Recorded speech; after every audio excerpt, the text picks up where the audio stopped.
Hey everybody, Sam Kavaris in the Nimnicht Buick GMC video sports update. This was a big week for the Jaguars, the first time that Gus Bradley has taken the field as a head coach.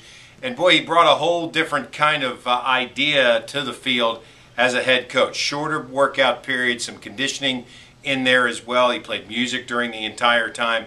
And he was looking specifically for players to challenge themselves. How much better can they be? Not necessarily to play against each other at each position, but let me see how much better I can be, how much more I can understand, how much quicker I can be off the ball or whatever.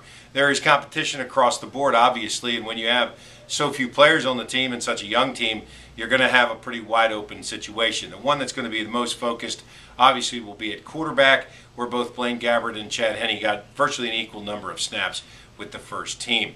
Bradley said that, it was exactly what he was looking for, and he has a lot of tape on a lot of players, particularly those guys who were workout players, if you will, and guys that were specifically looking to hang on with some sort of roster spot. The next thing coming up for the Jaguars is the draft on Thursday, where they have the second pick. By the time we get there, probably Luke Joeckel will have negotiated with the Chiefs, so a lot of the focus will be on the Jaguars and whether they're willing to trade that pick. We might know more after Monday's luncheon with Dave Caldwell and Gus Bradley. And also, by the way, on Tuesday, the Jaguars will unveil their new uniform. Look for something more Tron-like, and look for more black. And from what I understand, the helmet has a kind of a two-tone quality. We'll see what happens there. But that's all coming up the beginning of the week. Congratulations to the Sharks, who are now 5-0. They play at Philadelphia next week. And for all the scoring in the AFL, the Arena League, it's about defense for the Sharks. They played very well on third down. They've created turnovers, and obviously they've had some very solid play from Bernard Morris and the entire offense. So good start for the Sharks, currently 5-0, and as I said, at Philadelphia next week.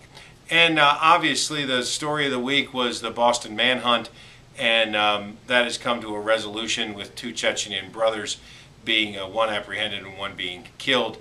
And the focus, though, for those of us in the news business while it was on that, particularly when you're on the sports side of this business, is, what are the security measures that are going to be in place? I specifically remember the Super Bowl after September 11th and the perimeters that were put up and the checks that were done and what you could take in and so on and so forth. And some of that has become a little more lax. The Boston Marathon was a soft target, as you might say, because with 2 million people lining 26.2 miles, there wasn't any way that they could ensure that wouldn't happen. But hopefully, as what happened during the week, people will be more and more vigilant and really take a look at who's around them, be more understanding of what the threat might be in a big sports situation. And once again, if you see something, say something. I'm Sam Kavaris, and that's the Nimnicht Buick GMC Video Sports Update.